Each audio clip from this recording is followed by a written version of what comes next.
중심으로 해서 하늘과 땅을 연결하라 라는 제목으로 함께 말씀을 나눌 때 큰 은혜 되시기를 간절히 축원합니다. 자, 오늘 본문을 읽으시면서 어떤 생각이 드세요? 그렇게 오늘 본문을 시작하고 있죠. 누가 죄를 범하면은 가서 그 사람에게 권고해라. 안 들으면 두세 사람이 가서 또 권고해라. 그래도 듣지 않거든 교회에 말하고 그에게 이야기해라. 그러고 나도 듣지 않으면 이방인과 세리같이 여기라. 우리는 종종 이 말씀을 저도 그렇게 많이 보았어요. 우리하고 결이 다른 사람, 우리 반대하는 사람, 교회 소란을 일으키는 사람은 교회에서 내보내라. 그리고 그들과 상종하지 말아라. 어떤 면에서는 교회에 어려움을 주고 공동체에 어려움을 주는 사람을 같이 품고 나가기는 쉽지 않은 부분들이 있어요. 그리고 이 말씀을 그렇게 적용을 한다면은 교회 남을 사람이 과연 몇 명이나 있을까요? 근데 주님 바로 이어서 하는 이야기가 무엇을 얘기해 주냐? 18절에 나오는 말씀에 보면 이렇게 기록을 해놓고 있어요. 진실로 너희에게 이르노니 무엇인지 너희가 땅에서 매면 하늘에서도 매일 것이요 무엇인지 땅에서 풀면 하늘에서도 풀리리라. 저는 이 말씀을 깨달으면서 느끼는 게 잘못된 사람들을 한 사람이 가서 권고하고 또 두세 사람이 가서 권고하고 또 교회 이름으로 권고해서도 듣지 않으면 이방인과 세리같이 여기라 라고 이야기를 해주고 있는데 바로 이 이야기를 하신 이유가 바로 무엇일까요? 결코 그런 일이 있다 할지라도 그들 향해서 내 입에서 원망불평하지 말라는 얘기예요. 왜? 네가 말로 그 사람을 묶으면은 어떻게? 하늘에서도 묶이고 내가 이 말로 그 사람을 풀어놓으면 하늘에서도 풀리리라. 결국 무슨 얘기입니까? 남이 잘못한 일 때문에 내가 묶고 푸는 사람이 되어서는 안 된다는 얘기예요. 잘못된 것을 묶어놓는 사람이 되어서는 안 된다는 것이죠.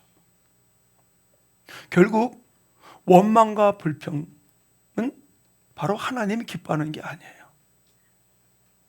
제가 아마 계속 이야기하는 게 음부의 권세가 이기지 못하는 교회는 원망 불평하는 교회가 아니라 사랑하고 품어주는 거예요. 지난주에도 하나님의 비전을 우리가 성취하라. 하나님이 이 땅에 이루기 원했던 그 하나님의 비전들 세 가지를 말씀을 드렸어요.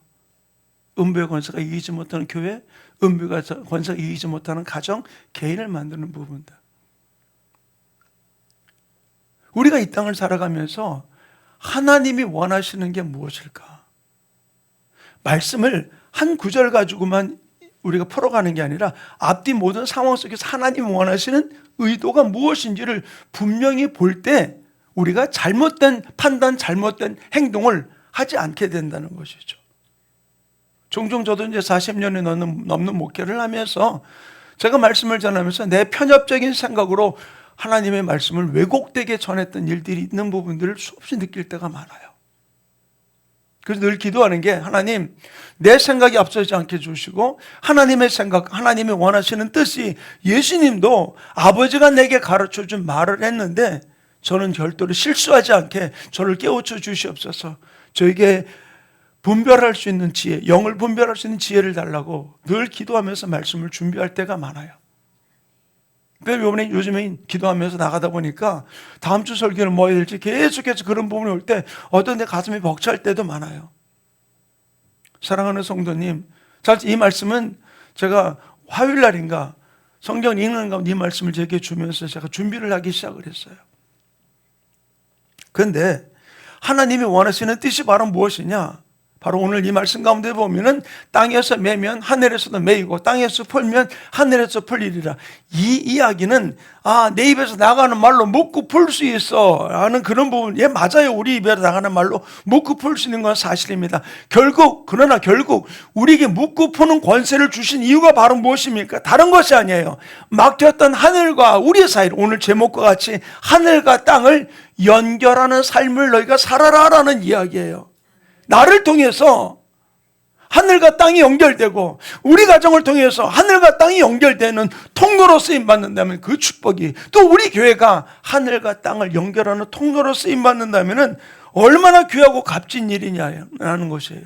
이 일을 위해 우리가 쓰임받고 달려갈 수 있는 우리 충만교회 성도들 되기를 간절히 축원합니다. 하나님은 이 꿈을 갖고 계세요. 하늘과 땅을 연결하여 원하는 것. 왜 그러느냐? 하나님이 이 땅을 천지 만물을 창조하실 때 모든 만물을 만들고 우리 인간을 만들고 난 다음에 이렇게 말씀하셨어요. 우리 창세기 1장 28절. 자, 우리 함께 읽겠습니다. 시작. 하나님이 그들에게 복을 주시며 하나님이 그들에게 이르시되 생육하고 번성하여 땅에 충만하라. 땅을 정복하라. 바다의 물고기와 하늘의 새와 땅에 움직이는 모든 생물을 다스리라 하시니라. 아멘. 하나님이 모든 걸 만들고 난 다음에 생육하고 번성하라. 그리고 우리에게 뭘 주었어요? 땅을, 모든 생물을 다스리는 권세를 주었어요. 다스림의 권세를 주었어요. 결국 우리가 말하면은 모든 만물들이 다 복종하게 된 것이죠. 우리 특별히 대전 사람, 우린 저 중구 쪽에 사는 분은 없죠. 5월드에서 늑대가 탈출을 해가지고 발칵 뒤집힌 일이 있었잖아요. 아이, 그놈이 잘 잡히면 좋은데 요리 빠지고 저리 빠지고 막, 그래가지고서 결국은 잠깐 지친 상태 속에서 마취 총 맞고 잡혀왔는데 그래도 돌리는 소식을 보니까 그래도 생존 본능이 있어서 사냥하며 나갔던, 굶지 않고 나갔던. 근데 참 안타까운 게 그 윗속에서 낚싯바늘이 나왔다는 얘기 들으면서 참 마음이 아파요. 우리가 얼마나 잘못된 걸 버리고 있냐는 거예요. 쓰레기 종량제 잘 합시다, 분리수거. 자, 근데 왜 그 늑대를, 어린 늑대였지만 왜 무서워했어요? 사람을 해칠 거라고 생각하니까. 또 걔는 뭐라고 생각했을까요? 늑대는 나 잡으러 온다고 도망가느라 걔는 또 정신 없었을 거예요. 왜? 서로가 윈윈하는 게 아니라 나를 잡으려고 온다, 우리를 또 해치려고 그런다, 서로 그런 생각. 왜 그랬을까요? 왜? 하나님은 다스리라고 그랬는데 왜 다스려야 될 그 늑대가, 우리와 같이 놀아야 될 늑대가 왜 우리를 해코지해야 할 거라고 생각하고 막 그런 일을 저질렀을까요? 얼마 몇 년 전 얘기도 다시 나오더라고요. 뭐 퓨만가 뭔가 탈출했을 때 결국은 마취종을 잡아 싸는 게 아니라 결국은 죽였다는 이야기가 나오더라고요. 왜? 너무 사나우니까. 근데 하나님은 그 모든 것을 어떻게 하라? 다스리라고 그랬어요. 다스리라. 다스림의 권세를 주었어요. 근데 이 다스림의 축복이 왜 사라졌습니까? 왜? 한번 얘기해 보세요. 왜? 알면서도 얘기 안 하시죠? 뭐예요? 아담과 하와의 죄 때문에요. 죄. 결국은 죄가 이 다스림의 축복을 빼앗아가 버린 거예요. 잃어버리게 만든 거예요. 그리고 우리 인류는 죄 가운데 들어갔고, 결국 그 아담과 하와를 위해서 예수님이, 하나님이 한 게 바로 무엇입니까? 짐승을 잡아서 가죽옷을 입혀서 아담과 하와에게 입혀주었어요. 결국 짐승이 희생됨으로 그 허물을 씻은 게 아니라 덮어준 거죠. 그래서 하나님은 이스라엘 백성들을 출애굽을 하면서 레위기를 통해서 그들에게 주는 이야기가 바로 피로 인해서 이 모든 일을 풀어줌을 이야기해 주고 있는 것이죠. 그래서 자, 우리 레위기 17장 11절 한번 같이 읽어볼까? 함께 읽겠습니다. 시작. 육체의 생명은 피에 있습니다. 내가 이 피를 너희에게 주어 제단에 뿌려 너희의 생명을 위하여 속죄하게 하였나니 생명이 피에 있으므로 피가 죄를 속하느니라. 네, 피를 뿌림으로 죄를 속하게 됐어요. 그래서 구약에는 짐승의 피를 흘림으로 우리 죄가 용서받게 된 것이죠. 자, 그런데 예수님이 이 땅에 오신 목적이 무엇일까요? 자, 우리 요한복음 3장 16절 한번 같이 읽겠습니다. 시작. 하나님이 세상을 이처럼 사랑하사 독생자를 주셨으니 이는 그를 믿는 자마다 멸망하지 않고 영생을 얻게 하려 하심이라. 네, 여기서 뭐라고 그랬어요? 사랑하는 자에게 뭐라고? 영생을 주기 위해서, 예수님을 믿는 자들에게 영생을 주기 위함이라고 이야기를 해주고 있는 것이죠. 바로 영생을 얻으려고 독생자 예수님을 우리에게 주신 것이에요. 그런데 예수님은 인간 구원이 목적이었을까요? 우리를 죄에서 건져주는 게 목적일까요? 우리를 죄에서 건져주는 게 목적이었다면은 레위기를 통해서 피를 흘림으로 우리가 죄 사함을 받게 되었고, 피를 흘림을 통해서 우리가 용서받게 되었던 이 부분들, 피가 우리를 죄를 속한다고 이야기했으니까, 그러면은 예수님이 피만 흘리면 되잖아요. 그러면 예수님이 태어났을 때 어떤 일이 벌어졌습니까? 베들레헴에서 예수님을 잡으려고 헤로드 왕이 어떻게 했어요? 두 살 아래 아이들을 다 죽여버렸어요. 그러면 예수님이 거기서 도망가지 말고 피를 흘렸으면, 죽었으면은, 그 피가 흘리면은 우리의 죄가 다 용서되지 않았을까요? 여러분 어떻게 생각하세요? 우리 목사 이상한 얘기하네. 아니 보세요. 예수님이 피 흘림으로 우리 죄가 용서받는다면은 굳이 예수님을 33년 동안 살게 할 필요가 없이 그때 아이들 죽을 때 같이 죽었으면은, 그 피를 흘렸으면은 다 해결될 수 있지 않았을까요? 근데 왜 예수님을 33년 동안 살려주시고 3년 동안 공생생활을 하시면서, 그리고 십자가에 피 흘려 죽을 때까지 기다리신 이유가 바로 무엇일까요? 예수님을 그렇게 십자가에 죽게 한 이유가 단지 죄에서 건져주기 위해서 우리에게 예수님을 보내주신 게 아니라는 것이죠. 결국 우리를 죄에서 건져주시지만 그 이후에 예수님은, 또 하나님은 어떤 계획을 우리에게 가지고 계셨냐는 사실이에요. 저는 이 모습을 보면서 진짜 예수님이 이 땅에 오신 목적을 한번 찾아보고 싶은 게, 예수님의 사역을 한번 쭉 살펴보니까 예수님이 계속해서 강조하신 게 바로 무엇인가? 예수님이 강조하신 게 바로 무엇인가? 자, 예수님이 초기 사역 속에서 예수님이 강조하신 게 무엇인지, 자, 우리 마가복음 1장 14절 15절 두 구절 말씀을 같이 읽습니다. 시작. 요한이 잡힌 후 예수께서 갈릴리에 오셔서 하나님의 복음을 전파하여 이르시되 때가 찼고 하나님의 나라가 가까이 왔으니 회개하고 복음을 믿으라 하시더라. 예수님이 침례 요한이 잡힌 모습을 보면 뭐라 그래요? 때가 찼고 하나님의 나라가 가까웠으니 회개하고 복음을 믿으라. 뭐가? 하나님의 나라가 가까이 왔다.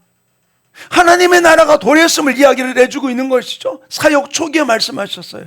근데 예수님이 또 사역하시는 중간에 무슨 내용을 말씀하셨느냐? 누가복음 4장 43절 한번 같이 읽습니다. 시작. 예수께서 이르시되 내가 다른 동네들에서도 하나님의 나라 복음을 전하여야 하리니 나는 이 일을 위해 보내심을 받았노라 하시고. 예수님이 많은 사람의 병을 고치니까 예수님을 붙잡아 두려고 그랬어요.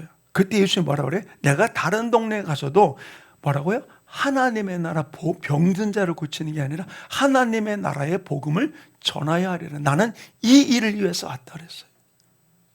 병든 자를 고쳐줌을 통하여서 그들이 예수님께 올 때 그들에게 무엇을? 하나님의 나라 일을 말하기 위해서 나는 왔다, 이 일을 위해서 왔노라라고 이야기하면서 내가 다른 곳에 가서도 이 하늘나라의 복음을 전해야 된다라고 이야기를 해주고 있는 것이죠. 결국 예수님의 사역 초기에도 사역 중간에도 예수님이 강조한 건 뭐예요? 하나님의 나라의 복음이에요. 하나님의 나라의 복음. 근데 이 예수님이 마지막 십자가에 죽으셨다가 부활하신 후에 40일 동안 이 땅에 계셨잖아요. 40일 동안 예수님이 계속해서 말씀하셨던 게 바로 무엇이냐? 자, 우리 사도행전 1장 3절 말씀 함께 읽겠습니다. 시작. 그가 고난받으신 후에 또한 그들에게 확실한 많은 증거로 친히 살아계심을 나타내사 40일 동안 그들에게 보이시며 하나님의 나라의 일을 말씀하시고. 자, 이 말씀 띄워놔 주세요. 그가 고난을 받으신 후에 십자가에 돌아가시다가 부활하시고 난 이후에 또한 그들에게 확실한 많은 증거로 살아계심을 나타내사 40일 동안 그들에게 보이시며 뭐를? 하나님의 나라의 일을 말씀하셨다. 자, 우리 한번 여기서 좀 생각해야 될 게, 예수님이 사역 초기에도 하나님의 나라에 대해서, 사역 중간에도 하나님의 나라 일을 내가 말하기 위해서 왔다라고 얘기해 주고 있고, 심지어는 죽으셨다가 부활하신 후 40일 동안 계시는 이 시간 동안에 마지막 유언이 바로 무엇이냐? 하나님의 나라 일을 전하는 것이었어요. 결국 예수님이 전생에는 통해서 우리에게 전하기 원하는 것은 바로 무엇입니까? 하나님의 나라예요. 하나님의 나라. 우리를 죄에서 건져주는 거로 끝나는 게 아니라 우리를 통해서 하나님의 나라 일을 전해주기 원하는 거예요. 그리고 제자 부르셨잖아요.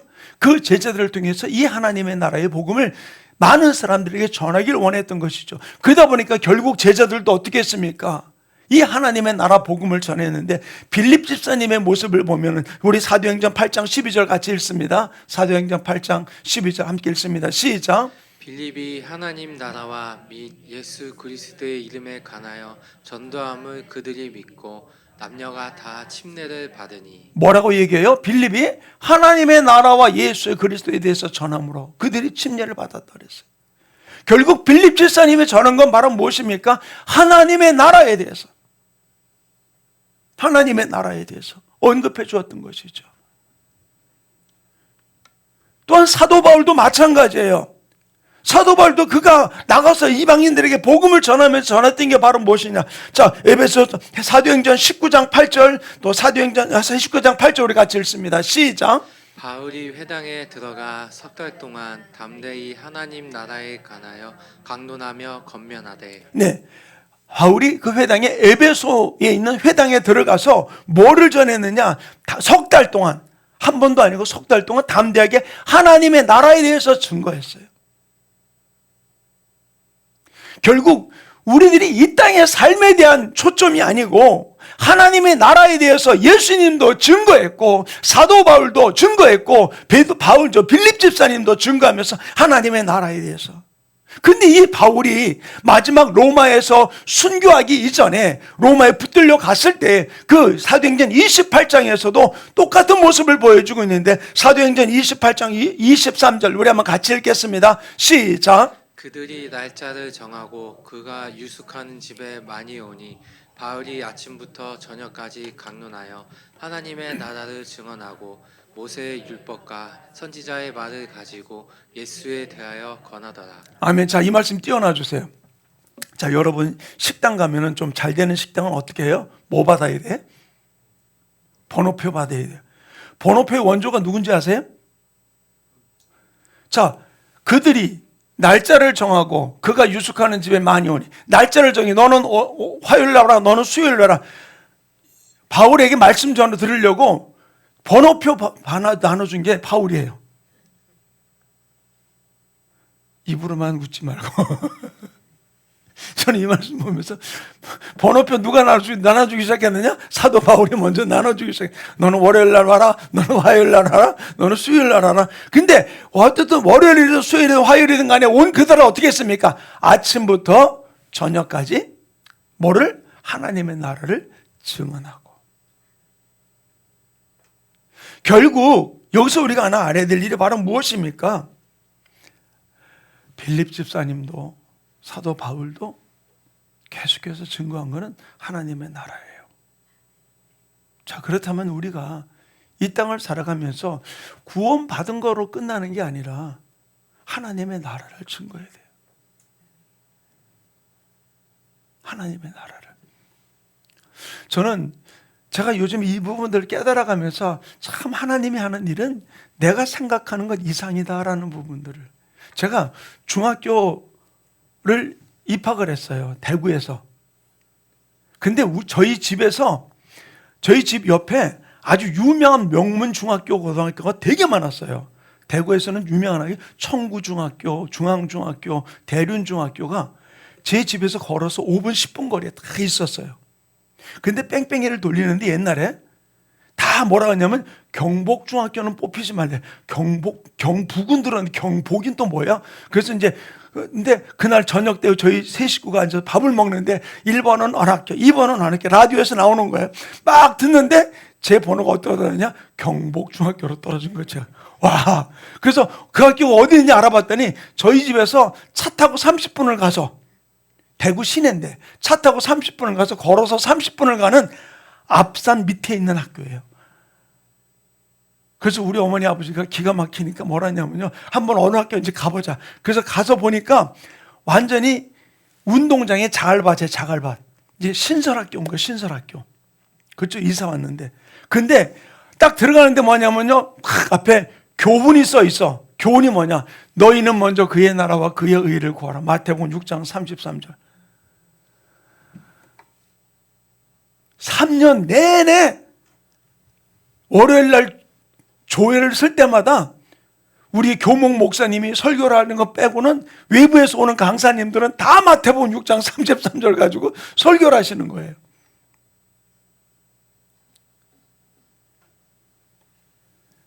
근데 그 학교 저희 때 이사장님이 신진욱이라는 분인데 그분이 국회의원도 하셨던 분이세요. 학교 그 대구 시내에 많은 그 사립 학교를 거느리고 있는 그런 학교였었어요. 근데 제가 이 마태복음 6장 33절을 보면 느끼는 게 바로 무엇이냐? 하나님의 나라와 하나님의 의.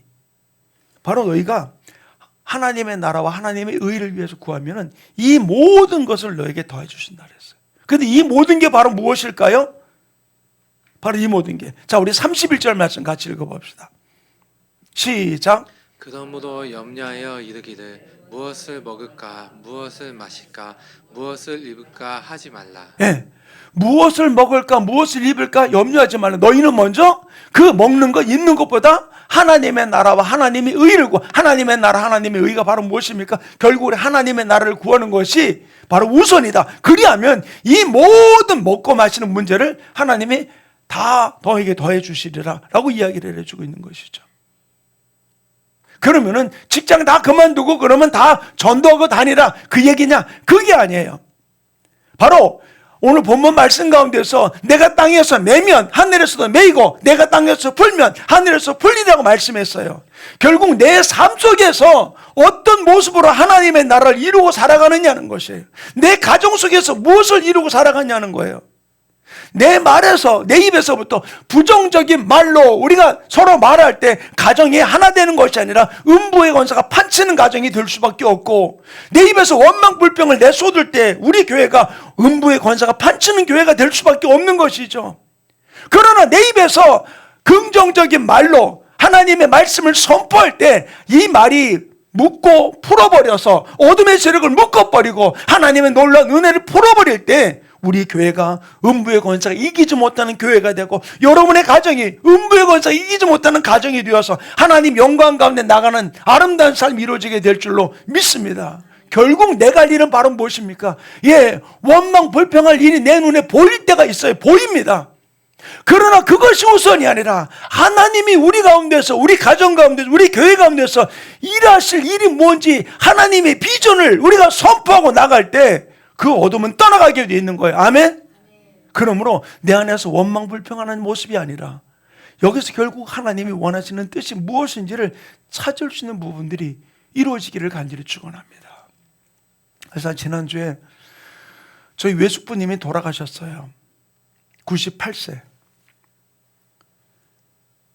제가 그 외숙부님을 뵈면서 형제들을 뵈면서 느끼는 것 중에 하나가 저희 형님이 저한테 그런 얘기 하더라고요.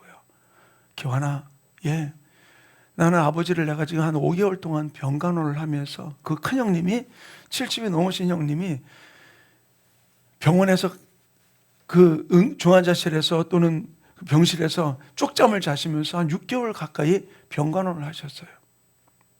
또 우리 외숙모님까지 고관절도 수술하시는 바람에 같이 있을 수가 없어가지고. 근데 아버님이 돌아가시는 모습을 이렇게 보면서 우리 형님이 그러더라고요. 아버지한테 얘기했대요. 아버지, 내가 그렇게 아버지 속을 많이 썩였지만 나를 예수 믿게 한 거, 하늘나라 갈 수 있게 만들어준 거 너무 감사하다고. 아버지를 볼 때마다 내가 그동안 붙들으려고 했던 그 모든 것들이 다 헛되다는 사실을 알면서 결국은 내가 그렇게 몸부림치며 돈 벌려고 했던 일들이 아무것도 아니고 결국 마지막 하나님의 손에 모든 것이 붙들려 있다는 사실을 내가 고백하지 않을 수 없다라고 그 형님이 이야기하더라고요. 그 형님이 독일 대사관에도 있었고 독일에 계시면서 진짜 활동하셨던 분이거든요. 근데 결국은 그가 붙들린 게 바로 뭐냐? 내가 마지막 예수님밖에 없다는 사실을 너무 내가 절실하게 느낀다. 그 외숙부님이 저를 보고 싶다 그러길래 제가 얼른 쫓아갔어요. 왜? 이게 마지막이 될 것 같고 언제 혼수한테 빠질지 모르니까. 왜? 지금 그 전립선 암이 번져가지고 대장 쪽으로 다 번져가지고서 어떻게 손 쓸 수 없는 상황이 돼 있던 거예요. 나이도 90세가 넘으셨으니까. 근데 너무 감사한 게 이 암 때문에 통증은 단 1%도 없었다는 거예요. 그런 저를 보고 싶다 그러길래 제가 쫓아갔더니 저하고 이렇게 얘기 나누면서 서보 그러는 거예요. 기환아, 나를 위해서 기도해줘. 그래서 외숙부님 위해서 기도해주고, 마지막 올라갔을 때는 혼수 상태 속에 있는 그 상황 속에서 제가 마지막 또 기도해드리면서 마지막 가는 그 모습을 제가 뵙게 됐어요. 사랑하는 성도님, 먹는 거, 마시는 거, 예, 중요합니다. 그러나 내가 움켜쥔 모든 것들, 성경이 그랬죠? 한 부자가 수확이 많아서 창고를 새로 짓고 그 곡식을 다 모아놓고 난 다음에 내 영혼에게 이르되 내가 먹을 것을 많이 쌓아뒀으니 내 영혼아 평안히 쉬고 먹고 마시라. 그때 하나님 말씀하시기를 오늘 밤에 내 영혼을 찾으면 그것이 네 것이 되겠느냐.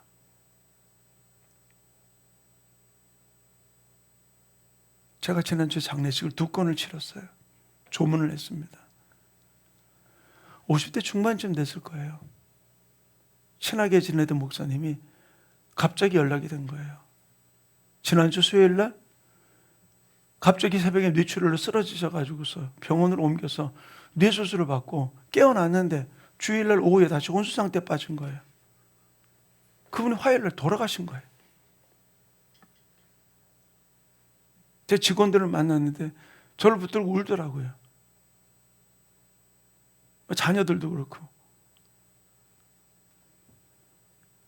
그 사람이 그렇게 될 줄 누가 알았어요? 한순간 오늘 밤에 내 영혼을 찾으면 네가 쌓아놓은 것이 무엇인데 누구 것이 되겠느냐? 주님 우리에게 말씀하십니다. 너희는 먼저 그의 나라와 그의 의를 구하라. 그러면 이 모든 것을 너에게 더하시리라. 내가 땅에서 풀면 하늘에서 풀리고 땅에서 매면 하늘에서 매일 것이라. 결국 하나님 우리를 통해서 나 자신을 통해서 하늘과 땅을 연결하는 통로가 되기를 원하고 계신 것이죠. 저는 우리 성도들이 이 땅을 살아가면서 제가 계속 강조하는 게 무엇입니까? 하나님의 비전 가운데 나가자. 하나님의 꿈을 이루는 교회가 되자. 저는 그래요. 이 땅을 살아가면서 우리는 진짜 어떤 인생을 살다가 가시겠습니까? 그래서 나는 예수 믿네 라고 하면서 살다가 끝나시겠습니까? 아니면 하늘과 땅을 연결하는 통로로 주님의 꿈과 하나가 되어서 일치가 되어서 달려가는 삶을 살기 원하십니까? 저는 늘 강조하죠. 광신자를 만들려는 건 아니에요. 그런데 초점이 분명해야 돼요. 내가 생각에 하나님의 비전과 하나 될 때 내 행동은 달라지게 돼 있어요. 돈에다가 비전을 두면은 돈 따라 사는 인생 될 수밖에 없습니다. 그러나 하나님의 비전에 같이 하고 나가면은 우리 행동은 달라지게 돼 있어요. 사랑하는 충만교회 성도님, 나의 꿈, 예, 있습니다. 그러나 우리는 나의 꿈이 하나님의 꿈과 일치가 되어야 돼요. 예수님 말씀하셨죠? 너희가 나를 따르려거든 자기를 부인하고 자기 십자가를 지고 나를 따르라고 그랬어요. 자기 부인이 바로 무엇이에요? 늘 강조하잖아요. 내 꿈과 내 비전을, 내 생각을 내려놓고 하나님의 생각 따라, 하나님의 비전 따라 나가는 것이 바로 나 자신을 내려놓는 거예요.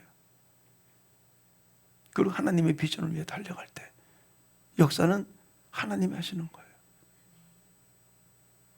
사랑하는 성도님, 우리는 세상의 꿈을 계속해서 꾸게 되면 하나님과 원수가 된다 그랬어요. 성경이 이렇게 말하고 있습니다. 우리 야고보서 4장 4절 우리 한번 같이 읽어볼까요? 시작. 가늠한 여인들아, 세상과 벗된 것이 하나님과 원수됨을 알지 못하느냐?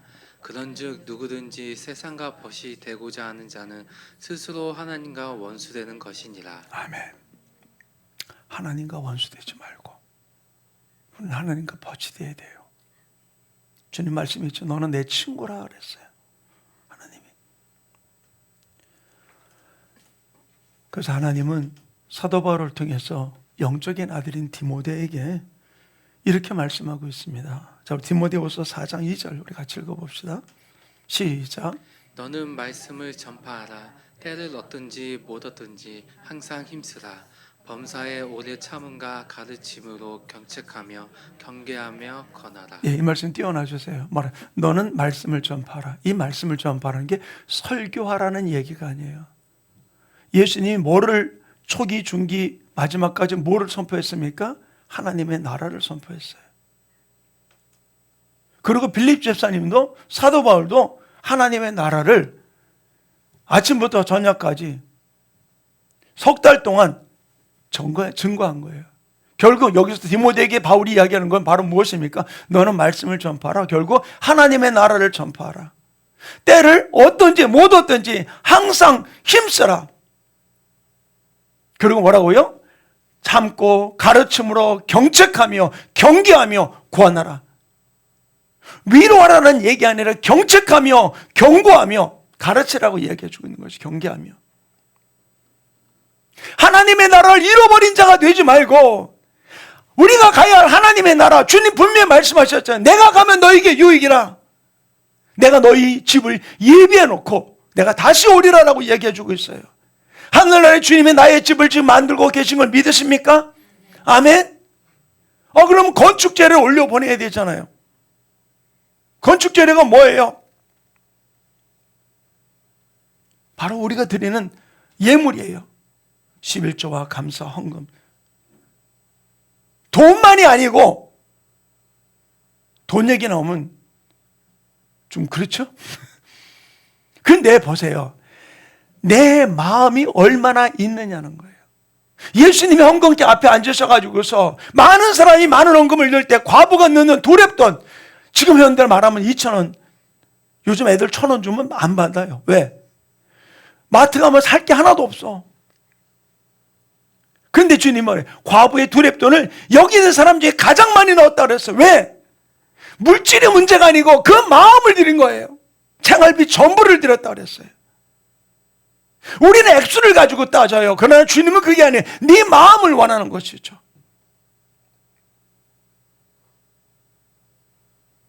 사랑하는 우리 충만교회 성도님, 우리는 하늘나라의 집을 건축하는 재료를 계속해서 올려드리는 우리 성도들 되기를 간절히 축원합니다. 교회를 위해서 내가 땀 흘리는 거, 수고한 거, 교회 구석구석 살피는 거, 청소한 모든 것들이 바로 하늘나라의 내 집을 건축하는 건축 재료를 올려보내는 일인 줄로 믿습니다. 그래서 주님은 우리에게 말씀하는 것이 바울에게 디모데에게 이야기하듯이 때를 얻든지 못 얻든지 너희 힘쓰라라고 이야기해 주고 있는 것이죠. 바로 우리는 이 땅을 살아가면서 이 일을 달려가야 돼요. 그래서 오늘 본문을 다시 한번 보기 원합니다. 자, 본문 우리 18절 말씀 한번 다시 한번 읽어볼까요? 함께 읽습니다. 시작. 진실로 너희에게 이르노니 무엇이든지 너희가 땅에서 매면 하늘에서도 매일 것이요 무엇이든지 땅에서 풀면 하늘에서도 풀리리라. 네, 띄워놔 주세요. 뭐라고요? 땅에서 매면 하늘에서도 매이고 땅에서 풀면 하늘에서도 풀리리라. 사랑하는 우리 충만교회 성도님, 때를 얻든지 못 얻든지 우리는 하나님의 나라를 전파하는 자 되기 원합니다. 어디서?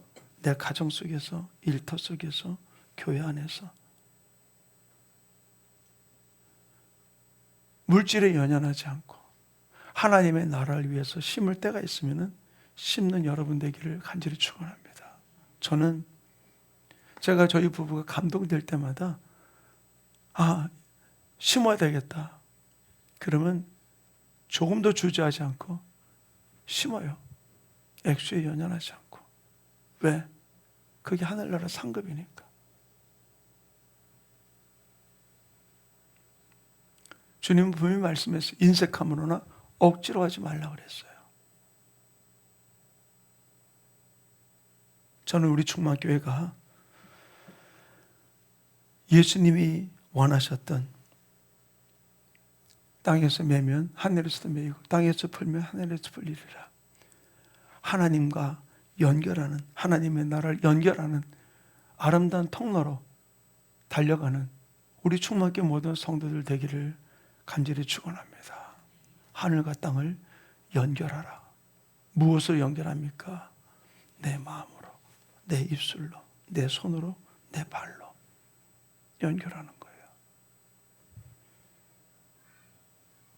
예수님은 마태복음 12장 28절에 하나님의 나라는 여기 있다 저기 있다가 아니라 너희 안에 있다라고 그랬어요.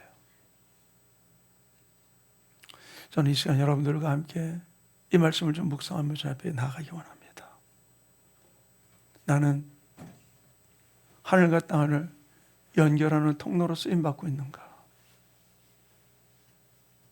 하나님의 나라는 내 마음에 임했다고 말씀하시는데 내 이 마음에 임한 하나님의 나라의 말씀에 내 마음에 임한 그 성령님에게 내가 얼마나 순종하고 나아가고 있는지, 그분이 내게 들려주시는 말씀 앞에 내 생각을 앞세우지 아니하고 내가 순종하고 있는지, 이 시간 주님 앞에 조용하게 기도하는 시간을 좀 갖기 원해요.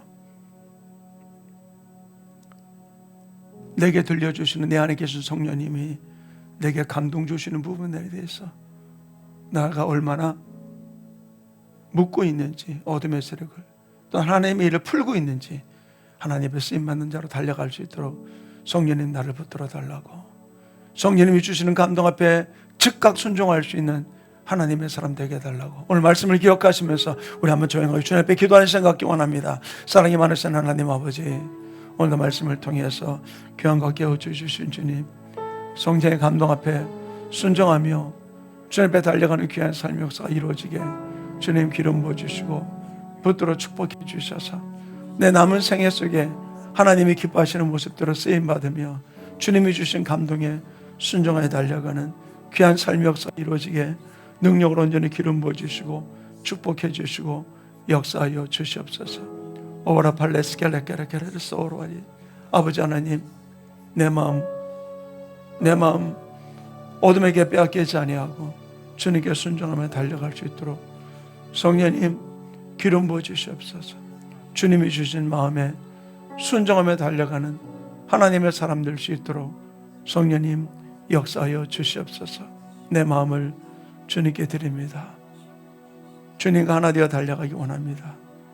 주님이 기뻐하는 모습으로 쓰임받기 원합니다. 성령님 역사하여 주시옵소서. 주님 인도하여 주시옵소서.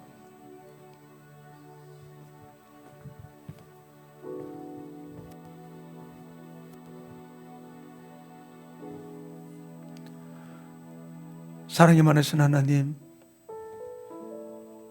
내 마음을 주님께 올려드립니다. 또 내 생각과 내 비전과 내 꿈이 남아있는 내가 아니라 자기를 부인하고 오직 주님의 비전으로, 주님의 꿈으로, 주님이 내게 들려주시는 그 말씀을 가지고 나아가기 원합니다. 내게 주신 그 감동 따라 하늘과 땅을 연결하는 아름다운 통로로 쓰임받을 수 있도록 하나님 나의 삶을 붙들어 주시옵소서. 원수가 버려놓은 가라지에게 속지 않게 도와주시고 하나님의 비전과 하나님의 꿈을 이루는 아름다운 통로 되게 성령님 임하여 주시옵소서. 순종할 수 있는 마음 주시옵소서. 결단하며 하나님의 나라를 이루는 통로로 사용하여 주시옵소서. 감사하며 예수님의 이름으로 기도하였습니다. 아멘.